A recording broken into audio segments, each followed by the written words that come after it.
Please ऐसा मत कहो। हम सालों तक साथ में रह रहे थे। अब तो मेरे परिवार ने भी और हमारे समाज ने भी हमें पति पत्नी के तौर पे मानते हैं, वैसा ही मानते हैं। अब मुझे छोड़ने की बात मत कहो, मैं किसी को मुंह दिखाने लायक नहीं रहूँगी। लड़का और लड़की रिलेशनशिप में है लंबे समय से, तो क्या उसे शादी माना जा सकता है?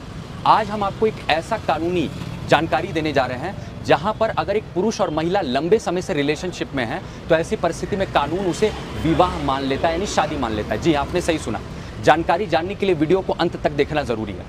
कई परिस्थितियों में देखा जाता है कि आपका गर्लफ्रेंड या बॉयफ्रेंड एक लंबा रिलेशनशिप होता है जहां पर आप पति पत्नी के तौर पर रहते हैं और आपका पूरा समाज और परिवार आपको एक पति पत्नी के तौर पर मान लेता है। ऐसी परिस्थिति में कई बार आपका साथी बीच मझधार में आपसे ब्रेकअप करने की बात कहता है और वह यह दलील देता है कि हमारी तो शादी हुई ही नहीं है, तो रिश्ता ऐसे ही कैजुअली खत्म किया जा सकता है।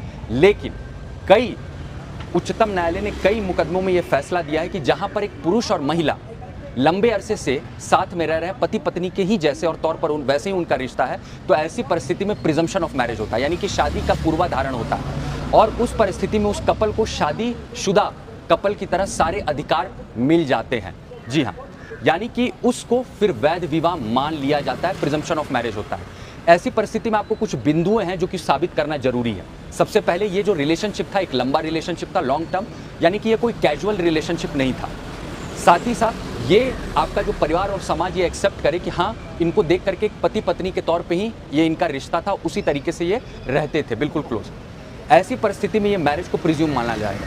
समझने वाली बात क्या है कि हर केस की परिस्थिति मैटर अलग अलग होती है, इसलिए सबसे पहले एक योग्य अधिवक्ता से कानूनी सलाह लें, समझने के लिए कि क्या आप में ये सिद्धांत कानूनी लागू होता है कि नहीं होता। इसमें आपको सारे अधिकार मिलते हैं। एक महिला चाहे तो मेंटेनेंस भी ले सकती है, साथ ही साथ एक घर भी मांग सकती है। रिश्ते से अगर कोई बच्चा भी होता है तो उसे भी सारा कानूनी अधिकार मिलता है। जी हाँ, अब बहुत बड़ा कानूनी हक है दोनों ही कपल के लिए। अगर वो लंबे समय से पति पत्नी के तौर पे रह रहे हैं तो उन्हें सारा हक और अधिकार मिलेगा। लड़की चाहे तो डीवी एक्ट के तहत भी वो कंपनसेशन मुआवजा भी ले सकती है। साथ ही साथ अगर वो बदतमीजी कर रहा लड़का तो उसके खिलाफ प्रोटेक्शन ऑर्डर भी ले सकती है, मेंटेनेंस भी ले सकती है और घर का भी मांग ले सकती है। यानी कि अगर वो कपल को अलग होना हुआ तो फिर डाइवोर्स का भी फिर मुकदमा करने का पड़ेगा, जिस तरीके से एक मैरिड कपल का होता है। समझने वाली बात क्या है कि रिश्ते खत्म हो सकते हैं, रिश्ते टूट सकते हैं, लेकिन कानून के द्वारा दिए गए कानूनी अधिकार कभी भी खत्म नहीं होते हैं।